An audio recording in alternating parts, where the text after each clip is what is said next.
You ever see heat so brutal, it makes the air look wavy? Like the whole desert is breathing? Yeah, that's what the noon sun looked like over Red Mesa Desert that day. People around here always joke, even the devil wouldn't set foot in Red Mesa after noon.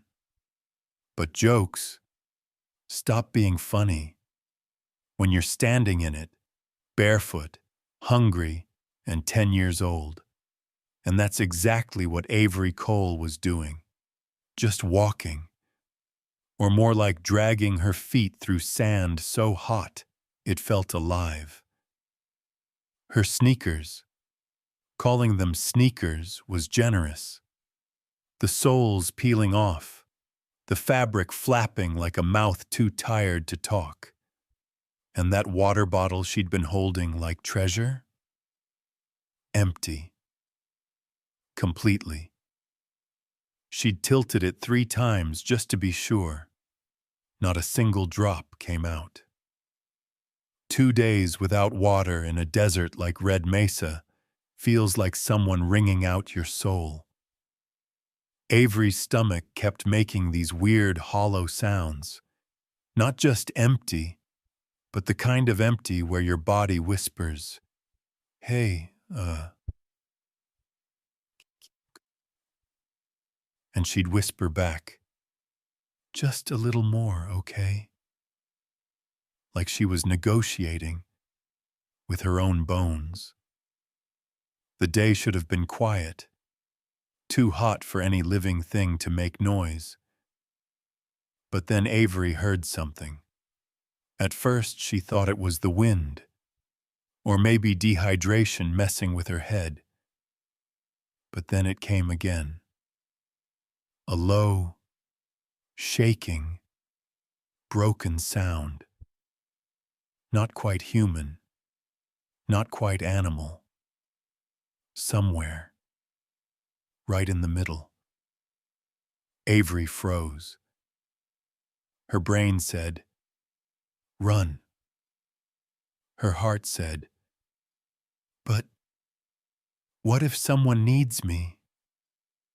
And Avery always listened to her heart, even when it hurt. She followed the sound. Each step felt like stepping on a stove burner, heat bouncing off metal scraps and old signposts buried in the sand. Her lips were split, her face sunburned. Sweat had dried to white salt across her neck. She turned behind a cluster of scorched mesquite bushes, and then she just stopped breathing. Because there, right there, was something that shouldn't have existed under that sun. A man. A police officer. Officer Mason Drake, though she didn't know his name yet, was tied to a metal utility post, arms yanked behind him with thick plastic restraints. The pole was so hot, it shimmered like melted glass. And the man, God. His skin blistered, lips cracked wide enough to bleed, sweat gone, which is never good in heat like that. His head hung to one side, too heavy to lift. Avery whispered, "Oh, oh no, no, no, no." But it got worse, because he wasn't alone. At his feet were 2 German shepherds, dusty K9 vests clinging to their sides. The first, older, gray around the muzzle, lay on his side, chest rising in jerky, uneven gasps. His tongue hung out dry, almost purple.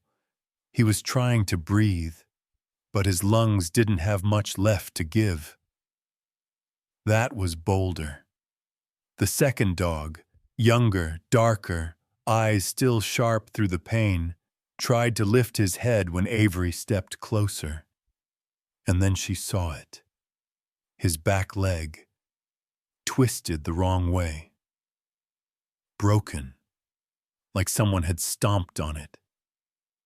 He let out a tiny, high-pitched whine, not loud, not angry, just hurt. A please don't leave me kind of sound. That one was Shadow. Avery's whole body went cold. Strange considering she'd been boiling seconds ago. But seeing something that helpless, that close to dying, does something to a kid. No, she stuttered. No, don't die, okay? Please don't. She wasn't talking to just Mason. She was talking to all three of them. The officer's face twitched when her shadow crossed his chest. Barely. But it moved. And to Avery, that tiny twitch felt like a miracle. Up close, she saw the burns across his shoulders, skin bubbling at the edges, plastic restraints cutting into his wrists, dried blood along his hairline from something heavy. Avery touched his arm gently. She expected warmth, but instead, scorching heat, like touching a car hood left under the sun all day. She gasped and pulled back. Officer Drake's eyelids fluttered, like he was trying to surface from somewhere far, far away. Avery swallowed, her throat sandpaper on sandpaper. Hey, mister, she whispered. I'm Avery. You're gonna be okay, all right? Just stay with me. She didn't know how to save anyone. Honestly, she barely knew how to save herself. But one thing she did know: nobody, human or dog, deserved to die alone in the Red Mesa sun. She knelt beside Boulder, brushing dust off his fur. He tried to lift his head, but couldn't. Shadow nudged her arm with his nose, whimpering that same sound that cuts you open from the inside. Avery looked around. No houses, no road, no people. Just miles of red dirt and spinning heat, the sun breathing fire on all of them. For one terrible moment, she thought she really was alone. That no one was coming. That she had found these three right before their lives flickered out for good. But then she whispered, "No, I'm not leaving. I'm not." Because if she ran now, all three of them were done. And Avery Cole wasn't the kind of kid who walked away from someone dying. Not even in the 140-degree hell of Red Mesa Desert. You know, sometimes hope doesn't show up like a sunrise, or a miracle, or anything big like that. Sometimes it's, I don't know, a sound, a tiny movement, a drop. And that's kinda what happened next. Because Avery, shaking, sunburned, scared out of her mind, suddenly remembered the thing she'd been clutching this whole time. Her water bottle. Well, water bottle was a generous word. It was more like a sad, crinkled piece of plastic she refused to throw away, even when it had been empty for 2 days. Still, she lifted it and shook it. At first she thought, nothing, completely dry. But then she heard it. A faint slosh. Barely anything. Like half a teaspoon. Maybe even less. And her heart jumped. Oh, oh, thank God, she whispered, even though she wasn't sure God had been listening the last couple years. Avery twisted the cap off with fingers that barely worked anymore. Her hands were trembling so hard, the bottle kept slipping. But she caught it, somehow, and leaned over Officer Mason Drake. His lips were cracked open, pale, almost gray. Up close, he looked even worse, like his body was halfway checked out and his soul was deciding whether to follow. Avery hesitated, because honestly, she wanted that water. Her tongue was so dry it felt like it might split down the middle. Every breath burned. But then she whispered, "It's okay. You need it more, mister. Just stay alive, okay?" She tilted the bottle. A single drop slid down the edge like liquid gold. It hit Mason's lip and vanished instantly, soaking into the cracks. Another drop. This one made his throat twitch. He wasn't conscious, not really, but his body reacted like it recognized water the way a drowning person recognizes air. Avery felt her eyes burn, and not from the sun this time. "Come on," she murmured. "Please, just drink." She tilted the bottle again. The last tiny bit slid down, and she gently tapped Mason's chin so it would reach his mouth. It wasn't much. Barely anything. But it was something. Then she turned to Boulder, the older K9. "Hey, buddy. Hey, I got you too," she whispered, wiping dust from his nose. She poured whatever was left, a couple drops clinging to the rim, into her palm and held it out. Boulder's tongue came out slow, shaky. He licked her hand once, then again. The feel of his tongue, rough, warm, nearly broke her. Because this dog, this big, strong, trained police dog, was licking water off a child's hand like he was begging for one more second of life. "Good boy," Avery whispered, her voice cracking. You're okay. You're okay." Then she moved to Shadow. He tried to lift himself but couldn't, not with that broken leg. So she knelt beside him, cupped her hand again, even though it was dry, and let him lick her skin anyway, as if maybe he could taste the memory of water. "I'm sorry," she whispered. I don't have more."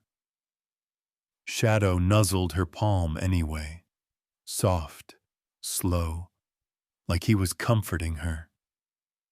Avery let out this tiny sob she'd been holding in for hours, maybe days. Honestly, she didn't know anymore, and that's when she heard it. A crackle, sharp, sudden, electric.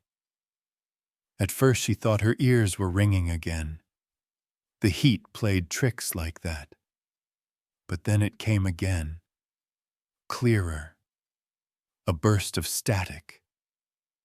Avery jerked upright so fast she nearly fell backward. Then, "Sev, you copy?" Her brain didn't catch up at first.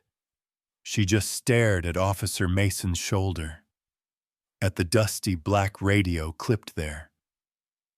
Static again. Another broken voice. "Unit 7, do you copy?" Avery slapped her hand over her mouth. Her breath came out in a weird, shaky gasp, part laugh, part cry, pitch twoost rate slow. "Oh my God, oh my God, someone's there," she whispered. Her hands hovered above the radio. She didn't want to press the wrong thing, break something, mess everything up. Then she pressed her ear close, almost touching the speaker grill. "Please," she whispered, "say something again, please." The radio hissed. Then, "7, if, here, respond." Avery burst into tears, full-on tears rolling down her dusty cheeks. Because that tiny, broken voice, that was the first sign of another human being she'd heard in days, maybe weeks. She pressed her forehead to Mason's shoulder, gripping the fabric of his vest. "Okay, okay," she whispered, breath shaking. "They're coming. Somebody's coming for you. I promise." Boulder let out a low, tired whine, like he understood. Shadow lifted his head an inch, just enough to rest it on Avery's knee. And she stayed there, just listening, breathing hard, crying quietly, holding on to that radio like it was the only lifeline in the universe. Because in a desert where everything felt dead, that tiny broken signal felt like an angel whispering back. Avery wiped her face with her sleeve, took a shaking breath, and whispered, "I'm not letting you die out here. No way. Not you. Not them. Not today." And for the first time since she stepped into the hell of Red Mesa Desert, she didn't feel completely alone. Because right when Avery felt that tiny spark from the radio, that maybe someone might hear us kind of spark, something inside her clicked. Like, okay, if help's coming, I can't just sit here. I gotta do something, anything. So she wiped her face with the back of her hand, sniffed hard, and forced herself to stand. Her legs shook. Honestly, she looked like a newborn foal taking its first steps, but she stood anyway. "Stay here, okay? I'll be right back." She whispered it to Boulder and Shadow, touching both dogs gently on the chest, like she was swearing an oath. They didn't answer, but Shadow gave a tiny nudge to her wrist. And that was enough. Avery scanned the desert, squinting through the waves of heat. Then she noticed something. Tracks in the sand. A weird zigzagging pattern, like something heavy had been dragged. She followed it. Each step felt heavier than the last, like the air itself didn't want her to go, like the desert was trying to swallow her whole. But Avery wasn't the kind of kid who turned back. "Please, please be something useful," she muttered as she climbed over a rise of red dirt. Then she froze, because hidden behind that rise, tucked under the shadow of a half-collapsed billboard, was a police cruiser. Officer Mason's cruiser. And even though the windows were dusty and the tires half sunk into soft sand, she knew she'd found something important. She ran, well, more like staggered, straight to it. The driver door was cracked open. Inside felt like an oven. The steering wheel scorching, the seats smelling like sweat and sunburnt leather. Avery climbed in anyway, and then she saw it. The front seat was a mess, like someone had searched it in a hurry. Files everywhere, papers, a folder labeled K9 Division, Internal Investigation, a flash drive on the floor, a camera battery, and a tablet with a cracked screen. Avery blinked. Okay, what is all this? She picked up a paper, a printed email labeled in bold, Illegal Canine Fighting Circuit, Tri-State Region. Her heart started pounding, not from fear, from anger. The deep kind, the kind that burns in your ribs. She flipped through photos, dogs with scars, metal cages in abandoned warehouses, payout lists, schedules, and then a second folder fell open. She almost gagged. Still frames from videos, dogs being shocked, dragged, forced to fight. Well, why would anyone do this? Avery grabbed the cracked tablet and pressed the power button. To her surprise, it turned on. A folder appeared. Suspect, Gavin Rourke. Under it, former K9 handler, terminated for extreme use of force. Avery tapped the first file. Body cam footage played. A man, tall, thick-shouldered, shaved head, screaming at a terrified German shepherd. Then he raised an electric prod, jabbing it forward. The dog howled. Avery slammed pause so hard, the screen nearly cracked again. No, stop. Her throat tightened. This wasn't sadness anymore. It was fury. Fury like lava. She scrolled through more files, reports, timestamps, witness statements, all pointing to one man, Gavin Rourke, ex-K9 handler, removed for nearly killing a dog, rumored to run underground fights, known to dispose of dogs who refused to fight. Avery whispered his name. Gavin Rourke. And suddenly everything clicked. Mason wasn't just attacked.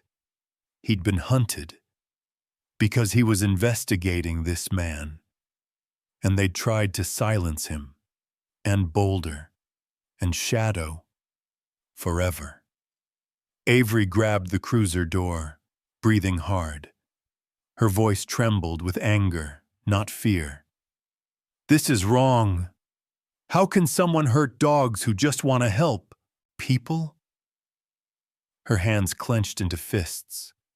For the first time since the fire took her family, since the streets became her home, since she started wandering alone. Avery felt something stronger than fear.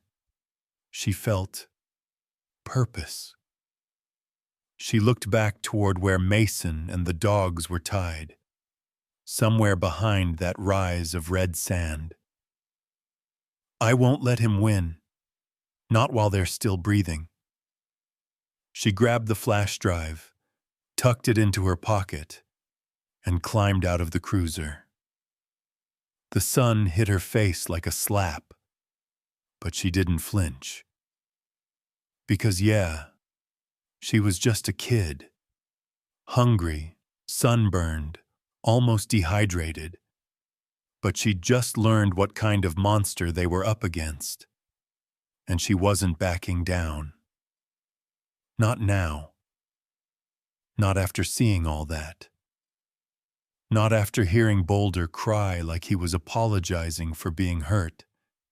Not after Shadow tried to comfort her even when he was the one in agony. Avery squared her shoulders. Hang on. I'm coming back. She started walking, stumbling but determined, back toward the suffering she refused to walk away from. And here's the thing. Sometimes the smallest people carry the biggest fire. If you were Avery right there, honest answer. What would hit you harder? 1. The anger. 2. The fear. 5. The urge to protect those dogs. 6. Or something else entirely. Avery started heading back toward Mason and the dogs, thinking the worst had already happened. Like, okay, I found the evidence. I heard the radio. Maybe we just have to hang on until help shows up. Yeah. No. Life doesn't usually give kids like Avery an easy moment. Not out in Red Mesa. Not when monsters breathe the same air. She was halfway down the slope when she heard it. A sound that didn't belong to the desert. An engine. Low, heavy, rough, kicking up sand like a growl. Avery froze so hard her breath stuck in her throat. Her brain whispered, "Please be help. Please be help." But then the truck came into view, and hope died in her chest like someone blew out a candle. A red, dust-coated pickup, dented along the side. Windows tinted so dark it looked like a beast with hollow black eyes. It rolled up slow. Too slow. Like whoever was inside wanted the world to feel them coming. Avery sank behind a boulder, only her eyes peeking out. The truck jerked to a stop near where Mason and the dogs were tied. The doors opened. 2 men stepped out. And everything about them, the way they walked, the way they scanned the area, the stillness in their faces, screamed danger. The first man was big, not Jim big, just thick, like someone carved a human out of concrete and anger. Shaved head, neck tattoos, shoulders squared like he didn't fear anything alive. Gavin Rourke. The name Avery had just read in the cruiser. Seeing him in person. Yeah. The photos didn't do the monster justice. Beside him stepped a younger guy. Skinny, twitchy, eyes that wouldn't stay still. Tyler Briggs. Though Avery didn't know his name. She didn't need to. Evil doesn't really need introductions. Tyler spat into the sand. Gavin cracked his neck and sighed like he was annoyed at having to be here again. Then, Avery saw his face shift. That cold smirk. That I own this place look.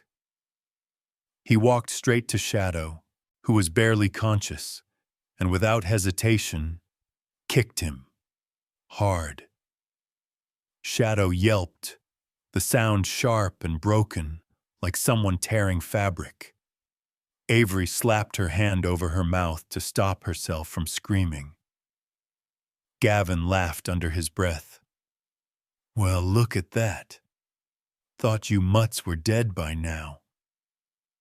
His voice was low, smooth, chilling, the kind of tone that shouldn't exist anywhere near living creatures. Shadow tried to lift his head, but his leg gave out. He collapsed again. Tyler snickered.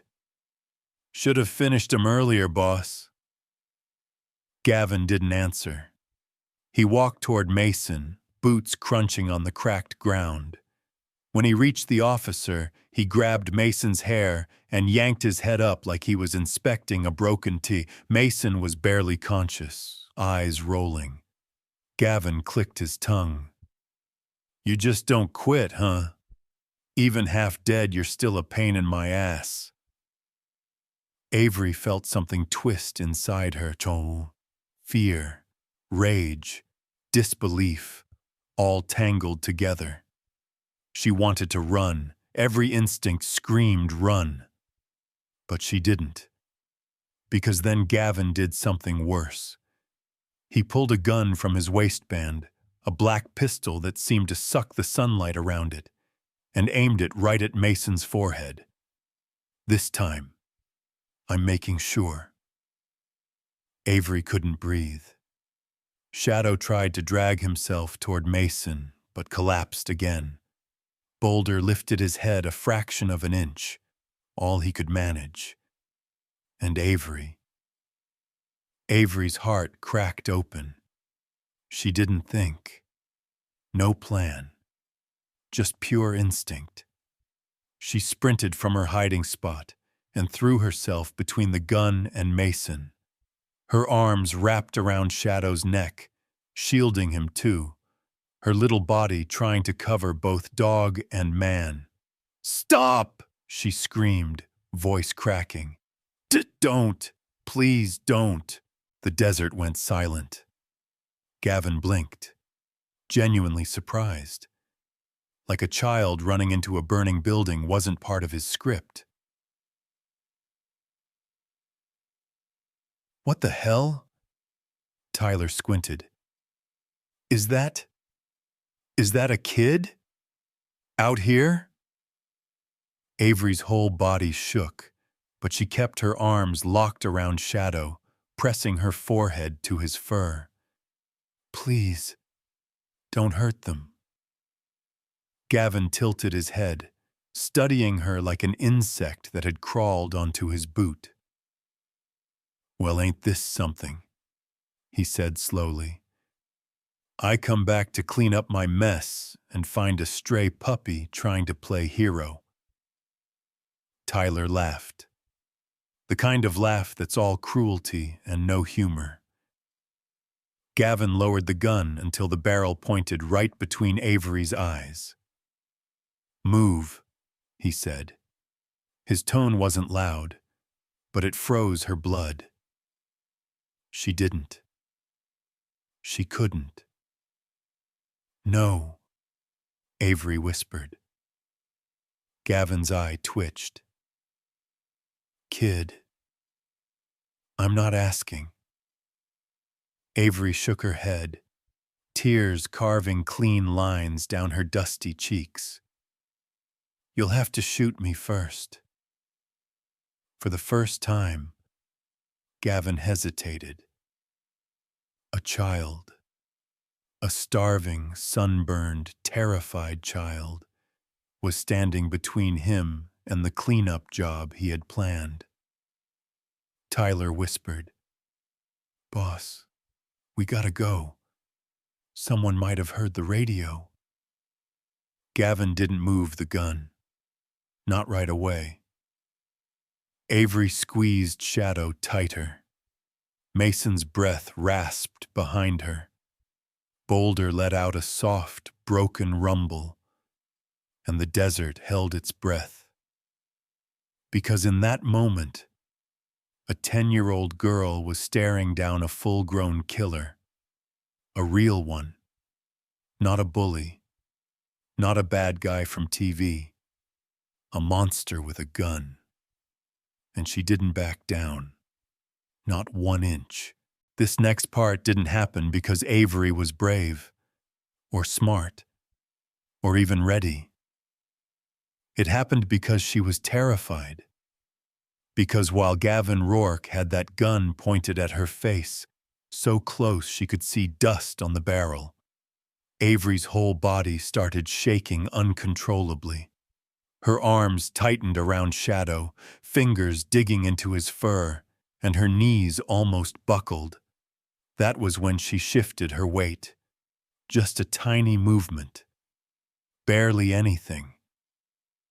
But her elbow slid across Officer Mason's vest and pressed right into the button on the radio clipped to his shoulder. And that tiny, accidental press?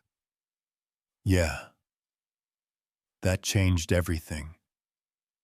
A soft click sounded, too quiet for Gavin to notice, but loud enough for the radio to open a channel. And then, through the open mic, the desert spilled its truth. First, a sharp gasp, Avery's. Then a choked sob she didn't mean to let out. Then Shadow, in pain and panic, let out a broken, trembling howl. Not loud, just enough to pierce through static. Boulder tried to bark, but it came out as a weak, low sound, almost like a cough from deep in his chest. All of it went straight into the open radio line. And a second later, 6 miles away, inside the ice-cold air conditioning of Red Mesa Police Station, something unbelievable happened. 5 K9s, all off duty, all resting in their kennels, suddenly jerked awake. One stood up so fast his water bowl spilled. Another slammed his paws against the metal door. The youngest let out a high, frantic cry, like he'd smelled danger from across the world. And then, all 5 of them started howling. A chorus, loud, long, urgent, echoing through the station like a siren no machine could replicate. Officers froze. Dispatchers looked up. Even the janitor dropped his mop.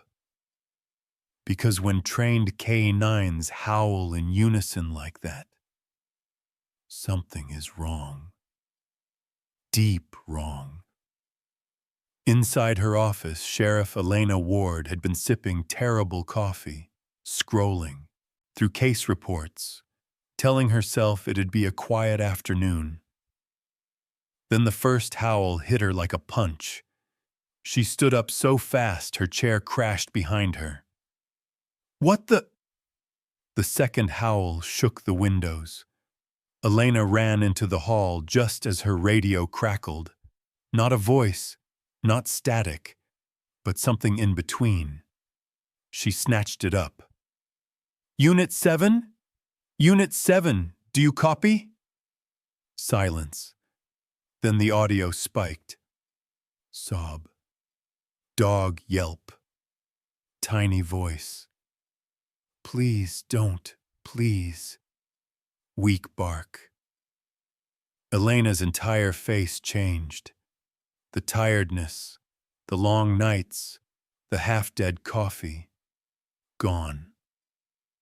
Replaced by sharp, focused fear, the kind only cops who've lived through hell understand. She didn't wait for confirmation. She didn't ask for backup.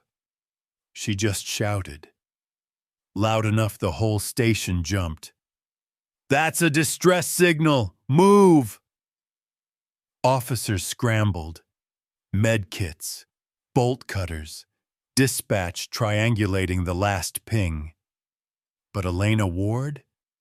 She was already sprinting through the garage toward her truck. A deputy shouted, "Sheriff, what's going on?" Elena didn't slow. That's Mason's unit number on that channel, she said, breath tight. And those weren't random noises. She yanked open the truck door. That was a damn kid. She slammed the door and fired the engine. Inside the station, the K9s were still howling, louder, faster, pacing like they were begging the humans to hurry. One handler whispered, "They've never done this before." Another said, "Doesn't matter the breed, that's a warning." Elena already knew that. She hit the gas so hard, the tires screamed, tearing out of the lot. The radio crackled again. Dog scream, man groaning, kid crying. "Stop, please!" Elena's knuckles went white around the steering wheel. "Mason, hold on," she muttered. "Whoever's with you, Just keep that channel open. The desert blurred past her. Red dust exploded behind the truck like a burning trail. And there was no hesitation, no doubt, no fear, just a promise whispered to the wind. I'm coming to get you. Back in the desert, Avery didn't even realize she'd hit the radio. She was too busy shaking, too busy trying to shield Shadow with her small, sunburned body. But sometimes, courage isn't a choice. Sometimes your heart screams louder than your fear. And somewhere inside that fear, inside Avery's trembling, desperate breathing, lay the signal that cut through miles of silence. The signal that woke 5 sleeping dogs. The signal that pulled a sheriff out of her chair like electricity. The signal that meant, we're here, we hear you, and we're coming. While that distress signal was bouncing through the radio waves, cutting across miles of burning desert, Avery had no idea help was already flying toward her like a bullet with a heartbeat. She was too busy trying to stop everything from falling apart in front of her. Because back at the utility post, where the heat shimmered like fire dancing off metal, things were getting worse. Much worse. Officer Mason Drake wasn't just unconscious now. His breathing had gone shallow, then slower, then almost nothing. Like his chest didn't remember the pattern anymore. His face had turned a sick, grayish color, the color people get right before they slip away. Every few seconds, his fingers twitched like he was reaching for something that wasn't there. Avery knelt beside him, her hands shaking as she reached for his wrist. She didn't even know what a pulse was supposed to feel like. She just hoped. Please, don't die. Not yet. Not now. Boulder, the older K9, lay slumped against Mason's boots. His breaths rough, staggered, like someone tearing cloth. His eyes opened halfway, clouded, distant. And then there was Shadow. Sweet, stubborn, hurting Shadow. He trembled non-stop, not just from pain, but from exhaustion so deep it rattled his bones. His broken leg twitched every time he inhaled too fast. Avery touched his chest, right over the heartbeat. It was faint. So faint she thought she imagined it. Her voice cracked. Shadow. Hey. Look at me, okay? Don't leave. I can't do this if you leave. Shadow made a tiny sound, half whimper, half sigh, and pressed his head weakly into Avery's palm. And that, oh God, that did something brutal to her. Because she could handle hunger. She could handle loneliness. She could even handle fear. But losing someone who trusted her, that was the thing that would break her completely. Avery pressed both hands onto Shadow's chest, like she could physically hold his life inside him. Don't go, don't go, don't go. Her voice repeated like a begging prayer. Don't leave me. Not you. Not now. Please. Don't let any of them die. Her tears fell onto Shadow's fur, tiny dark speckles in the dust. The desert swallowed her words. The heat swallowed her hope. And for a moment, a horrible moment, there was nothing but silence. Just silence then. Somewhere very far away, something changed. A sound drifted through the wind, soft, distant, barely real. Avery froze. Shadow's ears twitched. Boulder let out a weak grunt. Avery lifted her head, squinting at the open desert. At first, she thought she was imagining it, like her brain was playing tricks because she needed a miracle so desperately. But then it came again. A low rumble. A growl.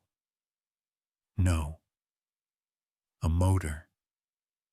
A car engine. Faint as a whisper, but real. Avery scrambled to her feet so fast she almost fell. She wiped her face and scanned the horizon like a wild animal spotting threat or salvation.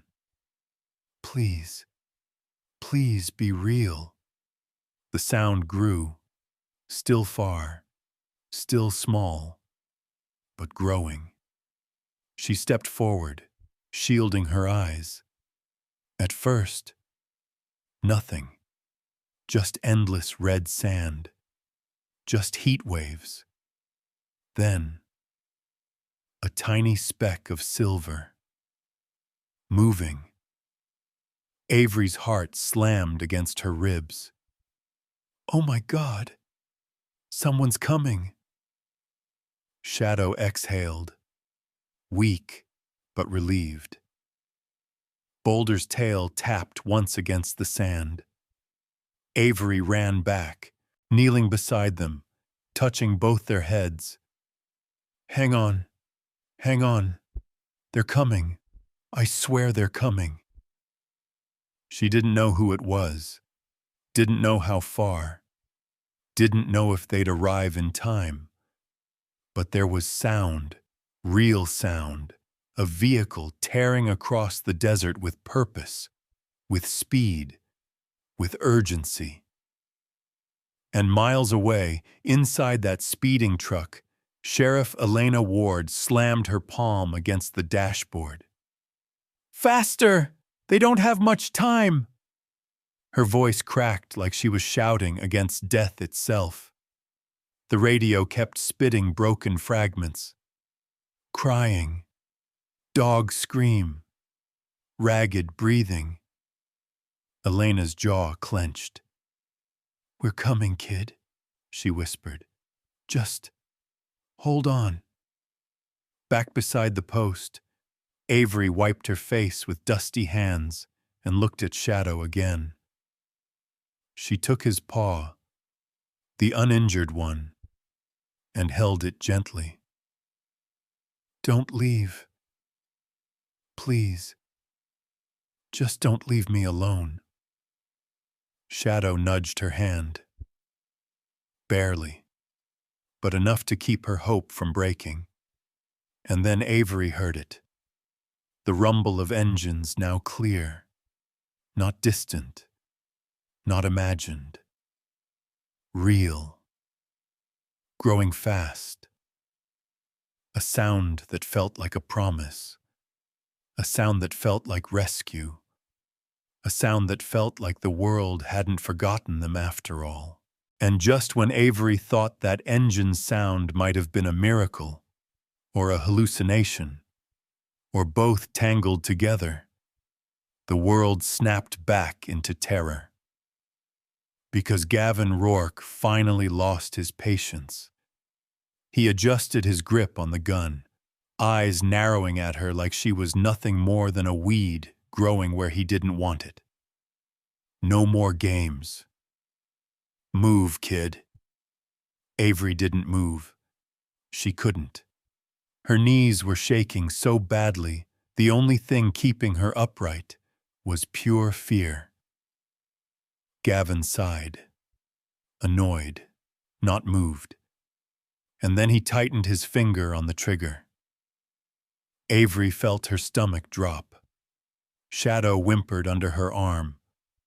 Boulder let out one last exhausted growl, and Gavin whispered, goodbye. But the shot never came, because the desert exploded, not with bullets, but with sound. Boom! A thunderclap that didn't belong to the sky. The earth shook under Avery's feet. Dust blasted upward. Gavin stumbled, swearing, spinning toward the noise. A truck, silver, dented, roaring like it was fueled by pure rage, shot down the side of a rocky hill so fast it kicked a cloud of red sand behind it. It was Sheriff Elena Ward's truck, and she wasn't slowing down, not even a little. She slung the steering wheel sideways, letting the tires whip around in a half circle. The truck skidded across the sand, sparks flashing as metal scraped rock. Gavin had just enough time to shout, "What the?" Then tires slammed into the ground just yards away, sliding to a violent stop. Sheriff Ward didn't even wait for the dust to settle. She was out of the truck in one heartbeat, slammed the door in the next, and by the time anyone blinked, her pistol was already pointed directly at Gavin's skull. Her voice hit the desert like God dropping a hammer. "Drop the gun!" Gavin flinched. Tyler Briggs? Yeah. He didn't even think. He ran, hard, straight into the desert. Ward didn't waste a second on him. Her entire focus locked on Gavin. Her jaw clenched, her eyes wild with fear and fury. "I said drop it!" she shouted again, stepping forward. Gavin raised his hands halfway, hesitated, thought about trying something stupid, but then another truck skidded up behind Ward. Officers piled out, guns drawn, shouting commands. Gavin froze. Slowly, he bent down and placed his gun on the ground. Shadow whimpered. Boulder lifted his head. Mason groaned, barely conscious. Avery collapsed forward as her body finally gave out. Heat exhaustion, shock, fear, everything crashing at once. Ward saw it, and something in her expression cracked wide open. "Secure him, now!" she barked. Officers tackled Gavin, cuffing him tight, but Ward didn't watch. She was already running to Avery, dropping to her knees beside her. Hey, sweetheart. I'm here. You hear me? I'm right here." Avery blinked up at her, eyes glassy, lips cracked white. I didn't let him. I didn't let him hurt them." Ward swallowed hard, cupping Avery's cheek. "You saved them. You saved all three of them. You did that." Avery tried to smile, but her body trembled violently. Shadow nudged her leg. Boulder pressed his nose against her shoe. Ward whispered, "They're alive because of you. Don't you dare forget that." Behind them, officers dragged Gavin toward a patrol truck. A deputy shouted, "Briggs is on foot, heading west." Ward didn't look up. "Let him run. We've got who we came for." She scooped Avery into her arms, light as a dried leaf, holding her tight. Avery's fingers curled into Ward's vest. "Mason, the dogs, don't leave them." Ward pressed her forehead to Avery's hair. "We're not leaving anyone." Medics rushed in. Officers moved fast. Sirens, heat, shouting. The nightmare finally breaking. And in the middle of it all, a 10-year-old girl finally let herself cry. Not out of fear, out of relief, out of survival, out of knowing she'd done the impossible. Saved a man, saved 2 dogs, saved herself. The desert wind carried her sobs gently, almost respectfully, as if even Red Mesa understood what she'd lived through. So if you were to write down the moment Sheriff Ward rushed in to save Avery, what comes first? 1. Numb. 2. Breathless with relief. 5. Angry enough to run from losing them. 6. Or another feeling entirely. Once the dust settled out in that brutal desert, it felt like everything shifted at once. Like the world finally decided, okay, these 3 have suffered enough. Because the next thing Avery knew, she was in the back of an ambulance, wrapped in a blanket that smelled like disinfectant and rubber gloves. Her head spun. Her throat burned. Her whole body felt like it had been wrung out and left to dry. But she didn't ask about herself. Not once. The first words out of her cracked lips were, "Mason, Boulder, Shadow, are they okay?" Nobody had answers yet. The medics were too busy fighting clocks. By the time they arrived at St. Joshua Medical Center, night had already swallowed the sky. Clouds rolled in thick and heavy, and within minutes rain began slapping the pavement like 1,000 tiny drums. Inside, everything smelled like bleach and cold metal. Bright lights, rushed footsteps, rough voices calling codes, the loud squeak of gurney wheels. Avery stumbled through the entrance, blankets still around her shoulders, eyes darting between every door. "Mason, Shadow, Boulder, please." A nurse guided her gently, speaking in that careful tone adults use when a kid is held together by nothing but willpower. "They're working on all of them, honey. The doctors are doing everything they can." Avery nodded, barely, and followed her toward the ICU wing. The first room she passed. Officer Mason Drake lay inside, tubes everywhere, bandages wrapped around his ribs, machines blinking, beeping, whispering rhythms she didn't understand. His face looked softer under hospital lights, but also fragile, like a strong man made of glass. Avery pressed her hand to the window. "Please wake up, please." She could have stayed for hours, but a soft whine to her right pulled her away.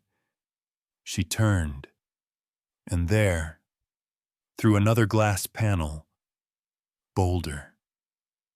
He lay on a padded bed, IV fluids dripping steadily into his vein. Drip, drip, drip. His fur had been shaved around his neck and legs. A tube helped him breathe. His chest rose and fell slowly, uneven, but moving. A tech adjusted a monitor nearby. Avery whispered, "Is he?" The tech looked up, surprised.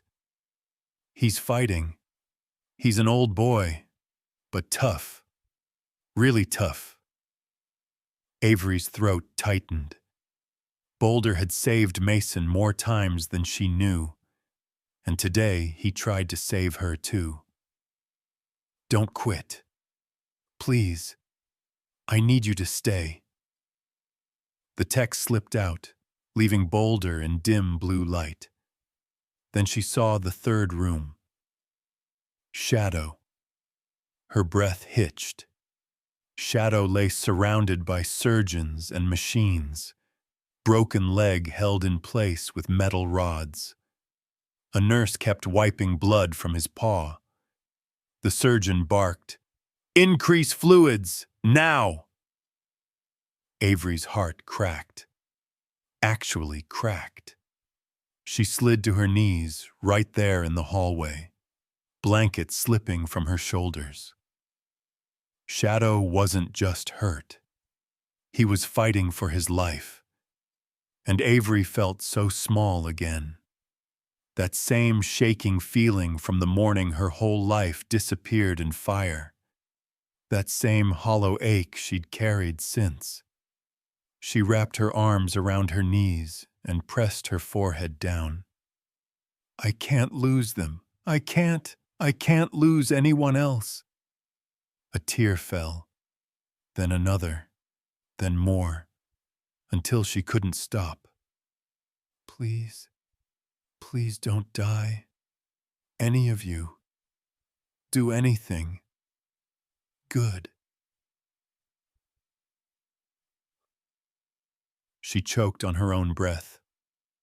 Please, don't die. And she didn't know someone was watching. Sheriff Elena Ward stood at the far end of the hallway, rainwater still dripping from her jacket. She looked at Avery, this tiny, broken, fierce little girl, and it hit her like a freight train. She wasn't looking at a witness, or a victim, or a runaway. She was looking at a child who held death back with her bare hands, a child who saved her officer, her dogs, her department. And now, that same child was sitting on a hospital floor, begging God not to take anyone else. Ward's heart twisted, painfully, protectively. She walked over slowly, quietly, kneeling beside Avery. Hey, Ward murmured, touching her shoulder gently. Hey, sweetheart, look at me. Avery lifted her face, tears streaking through dirt. Ward brushed her hair back. They're in the fight, and you're not alone in it. I'm right here. I'm not going anywhere. Avery's lips trembled. Promise? Ward didn't hesitate. I swear it. The rain outside hammered the windows like applause, like the whole world was rooting for these three broken souls lying in hospital beds, and for the little girl who refused to let them die. It happened quiet, soft, almost too small to notice. Mason Drake's fingers twitched. Just once. Barely there. But Avery noticed immediately. She'd been sitting beside his ICU bed every hour the nurses allowed, curled up in a chair too big for her, wearing a sweatshirt a medic had given her because she kept shivering.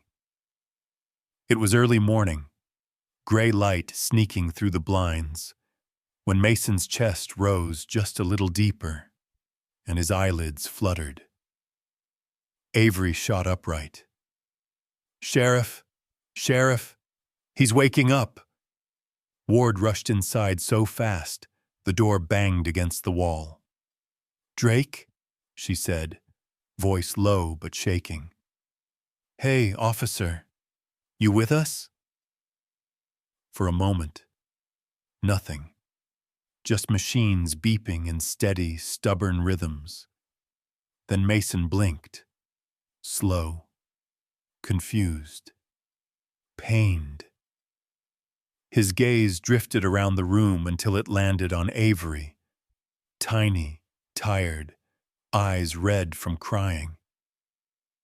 You're safe. Avery nodded so hard her hair bounced. "And the dogs?" he whispered. They're fighting," Avery said softly. "But they're here. They're really here." Mason exhaled like someone had pulled the weight of the whole desert off his chest. A nurse checked his vitals, murmured something about calling the doctor, then slipped out quietly. Ward moved closer to his bedside. "Drake, if you're strong enough to talk, I need to know what happened out there." He swallowed hard, pain flickering across his face, but determination was stronger. "It's Rourke. Everything. All of it. It's him." Ward stiffened. "Tell me." Mason gathered breath, pulling strength from somewhere deep. Rate, slow. He's not just running little fights. He's running a whole circuit. Arizona, Utah, Nevada, 3 states, maybe more. Ward cursed under her breath. Mason continued, voice cracking at the edges. He recruits handlers, steals retired police dogs, buys out of unit K9s, then forces them to fight. Money coming in from Mexico, Brazil, everywhere. Avery's eyes widened. "You mean he was going to make Shadow and Boulder fight too?" Mason shut his eyes, pained. "Worse. He was going to sell them, both of them, worth a fortune to the ring in Juarez." Avery covered her mouth. Shadow, sweet Shadow, Boulder, old, loyal Boulder, sold like objects.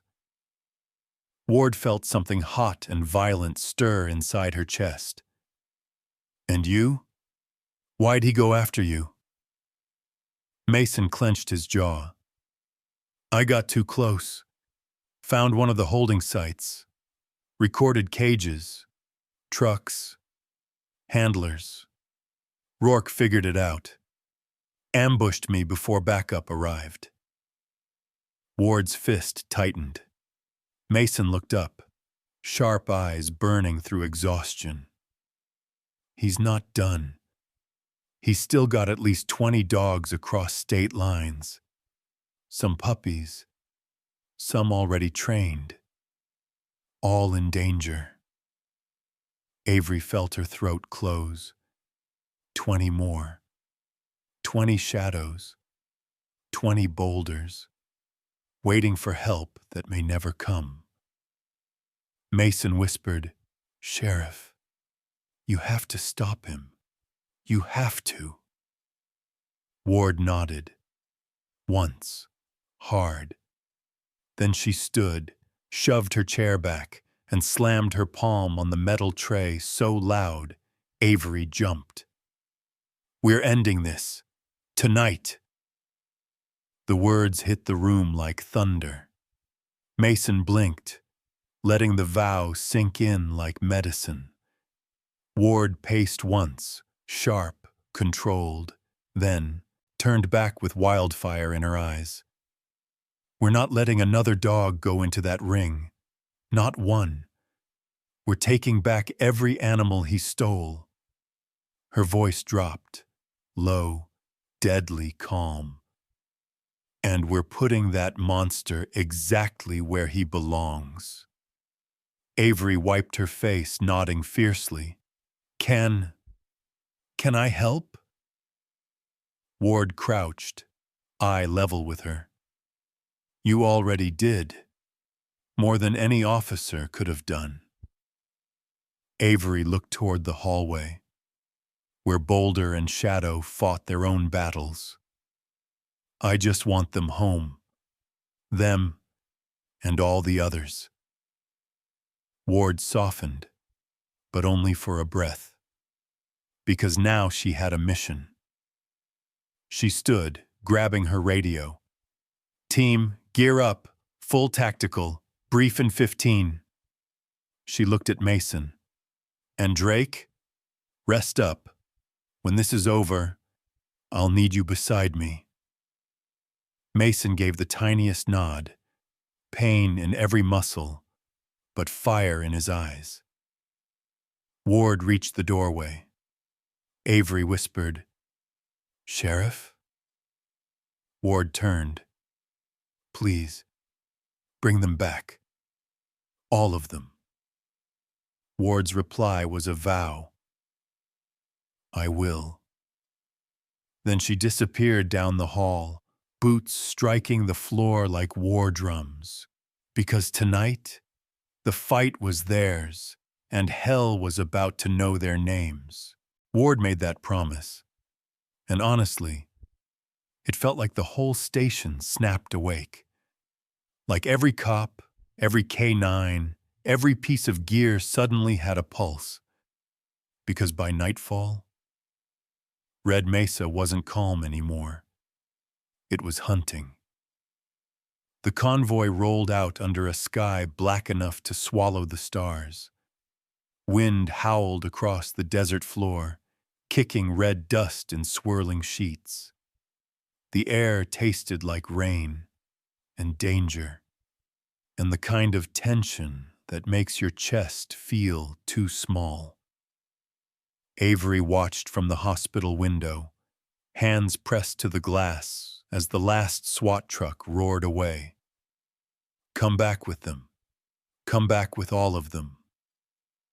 Downstairs, Sheriff Elena Ward stood beside her vehicle, helmet tucked under one arm, vest strapped tight, jaw locked like iron.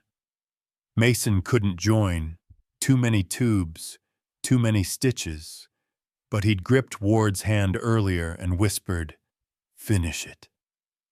Ward just nodded. "Count on it." By 11:43 p.m., the SWAT convoy reached North Canyon Storage Yard, once a mining route, now just shadows and rust, and the faint smell of old motor oil. Ward killed the engine. Silence swallowed everything. Silence. And the low growl of 5 K9s in the back cages, vibrating with electric instinct. They knew what waited inside. They could smell fear before humans even touched the doors. Ward whispered, "Masks on, flashlights low, no noise unless I call it." A dozen officers moved like shadows, one bootstep at a time. The yard was ringed with bent corrugated metal, rust, holes, dead floodlights cut clean at the wires.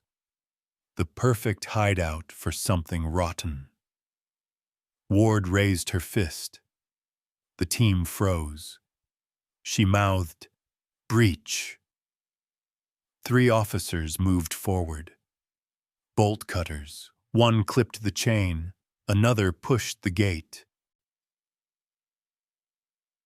The metal shrieked like it hated being touched.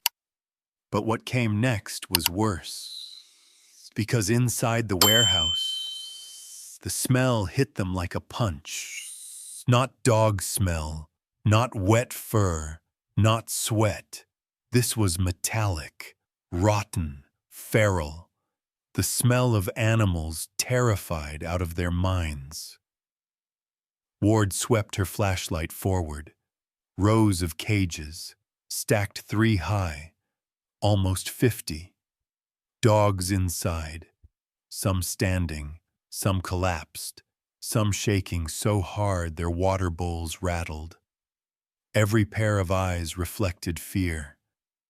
Scars, open wounds, puppies too small to understand the hurt. Ward whispered, "Jesus." A SWAT officer muttered, "This is worse than the last sight." Ward shook her head. "This is his hub.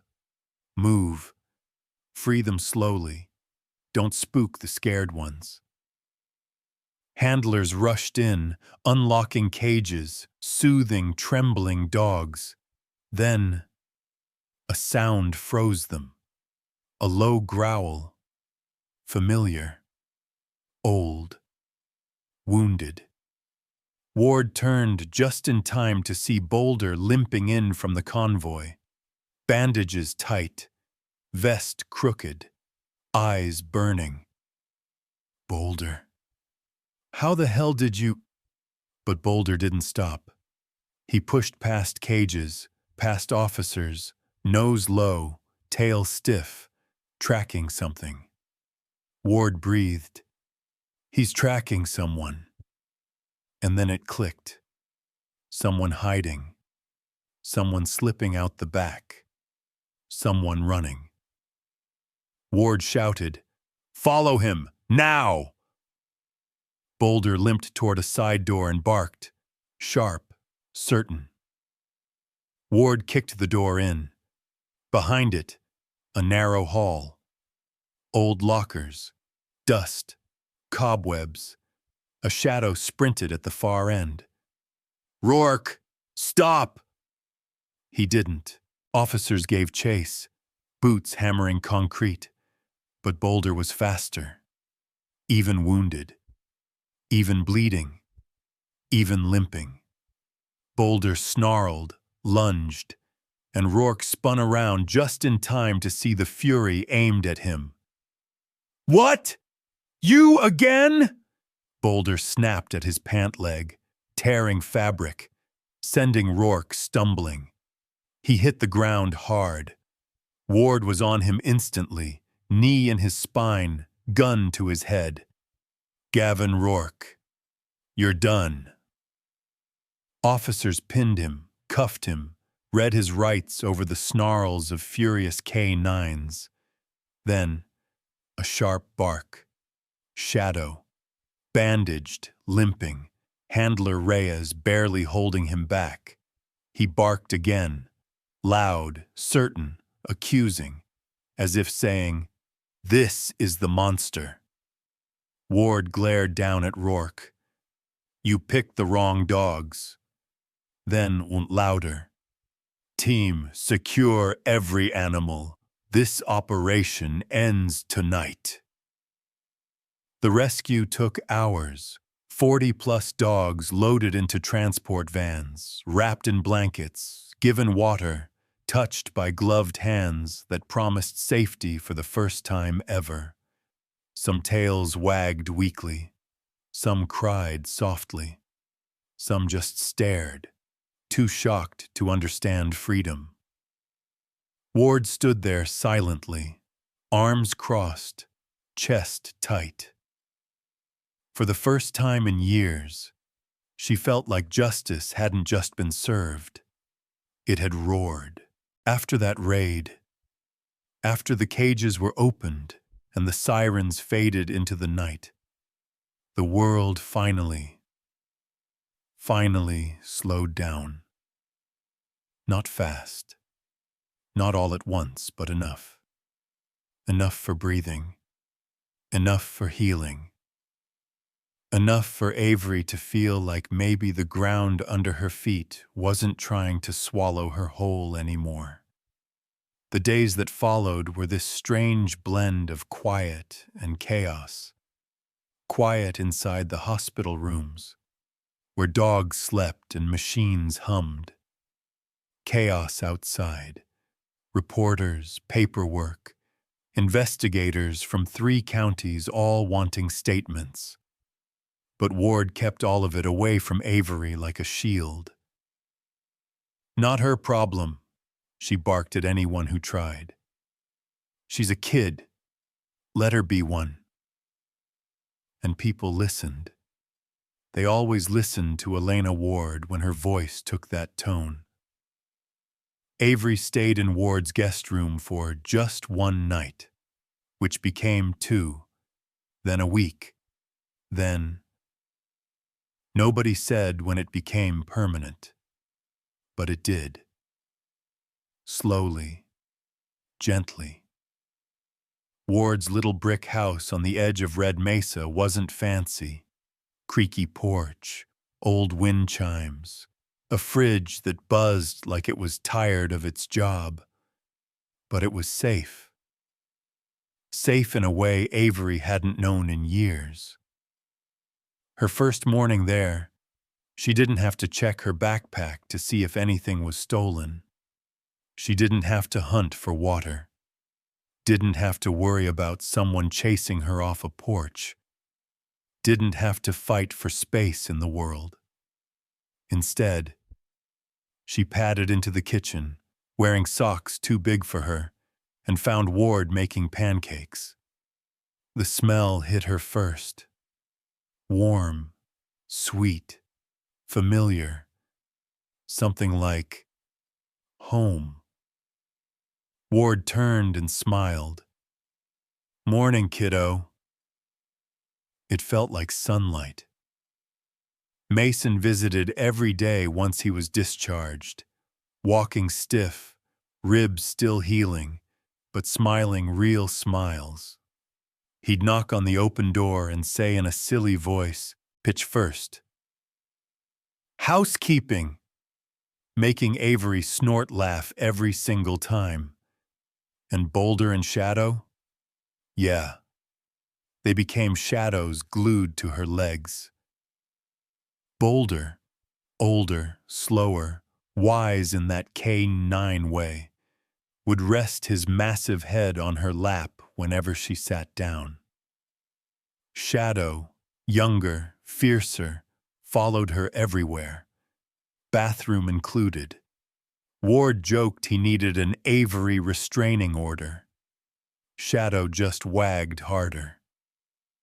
Some nights, Avery sat on the living room rug with both dogs leaning against her like warm anchors. She'd whisper, "You scared me so bad. Don't do that again." They'd thump their tails. Maybe they understood. One cool evening, Ward cooked roasted chicken and veggies, a smell Avery hadn't felt since before the fire. Mason joined them, moving carefully, but laughing, really laughing now. Boulder curled under the table. Shadow lay with his chin on Avery's socked foot, as if making sure she wouldn't vanish. They ate. They joked. Avery dropped her fork twice from being too excited telling a story about the neighbor's cat.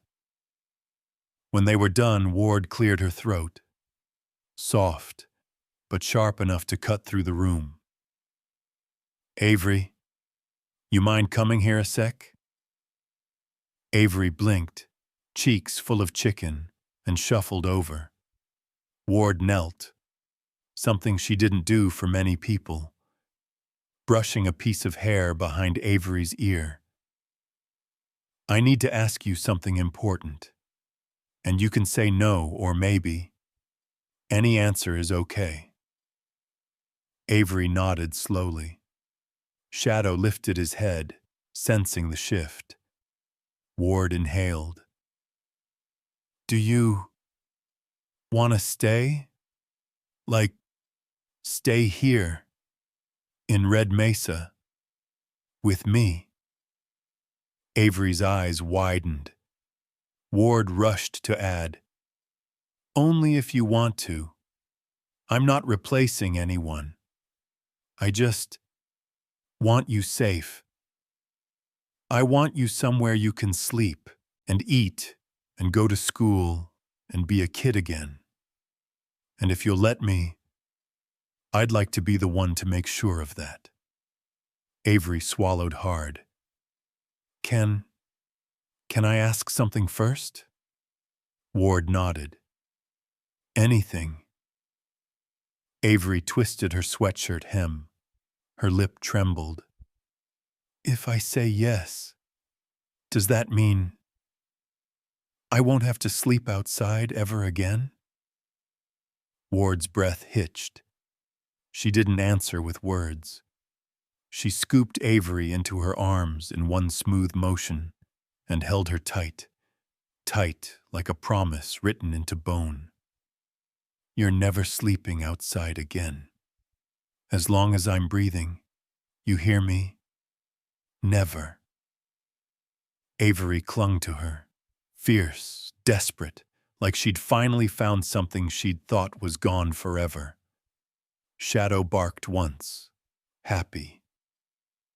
Boulder thumped his tail like a drum roll. And in that small kitchen, under dim yellow light, a family began. Not the kind with matching last names, not the kind with perfect beginnings, but the kind that mattered. Built from love earned the hard way, piece by piece, heart by heart, quiet miracle by quiet miracle. After everything they'd survived, the desert, the guns, the cages, the surgeries, the nightmares, nobody expected the ending to be soft. Nobody expected peace. But sometimes, God slips in quietly, right when you're not looking, and hands you something you didn't even dare hope for. That's how the morning of Avery's adoption felt. Not loud, not dramatic, just gentle. The courthouse smelled like old books and lemon cleaner. Sunlight poured through the tall windows in long, warm stripes. Ward stood near the front, uniform pressed, hair tied back, trying so hard to look calm and failing miserably. Mason wore a button-up someone had ironed for him because he kept putting it on backwards. He checked his tie for the 10th time. Shadow and Boulder?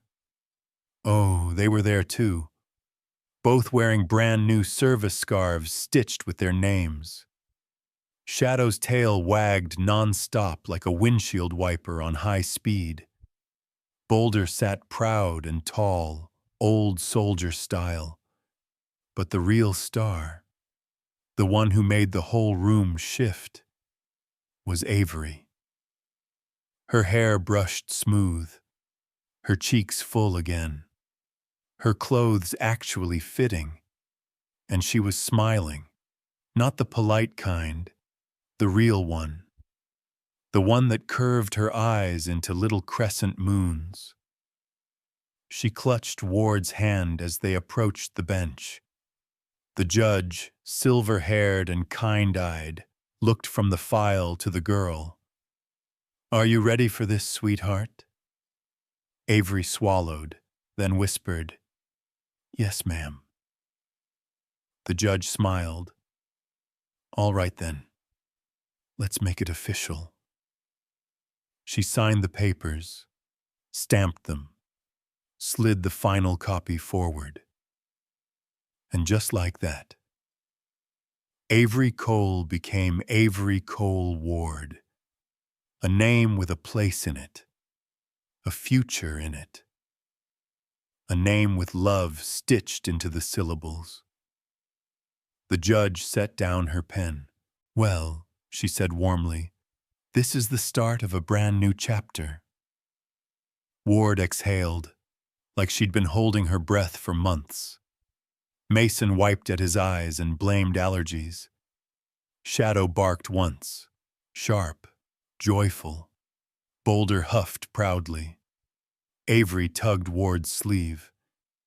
Can I say it now?" Ward blinked. "Say what, honey?" Avery leaned in, whispering loud enough for the whole room. "I finally have a home." Ward's knees nearly gave out. She scooped Avery into her arms, holding her tight like she never planned to let go. Mason laughed through tears. "Welcome home, kiddo." Shadow jumped at Ward's leg, whining excitedly. Boulder circled once, tail thumping a slow drumbeat. A photo was snapped, unposed, unrehearsed, capturing everything. Avery glowing in Ward's arms, Ward smiling with eyes closed, Mason's hand on Shadow's back, Boulder sitting like a guardian who finally found peace. Outside, the desert wind was warm, not scorching, just soft, carrying the smell of new rain. Avery stepped onto the courthouse steps, hand still in Ward's, and looked out at Red Mesa. It used to look cruel, empty, dangerous, unforgiving. Now, it looked gentle, alive, like a promise. Shadow nudged her hand. Boulder leaned against her hip. Mason ruffled her hair. Ward bent down, smiling. "You ready to go home, Avery Ward?" Avery whispered, voice trembling with joy. "Yes. Can we take the photo with us?" Ward laughed. "Sweetheart, we're printing 10 copies." Avery giggled. Then she looked up at the sky, pale blue, one white streak, and whispered, "Thank you." Ward lifted her into the truck. Shadow hopped in after. Boulder climbed in with Mason's help. When they rolled down the dirt road, Avery leaned out the window, hair whipping behind her, and shouted into the desert, "I have a home now!" Her voice echoed across the rocks, across the canyons, across every place she once feared. And for the first time, she wasn't a homeless girl wandering Red Mesa. She was Avery Cole Ward, daughter, sister, friend, miracle, the child who saved 3 lives and ended up saving her own. In the harshest desert in Arizona, a family bloomed, a family stitched from courage, kindness, and second chances. Because sometimes the smallest heart sparks the biggest miracle, and sometimes the miracle becomes home. Now tell me, if you saw Avery renamed, held by her new mother, what hit your heart first? 1. Chicken in the air. 2. Wanting to write because of happiness. 5. Smiling until your cheeks hurt. 6. Or another strong feeling entirely?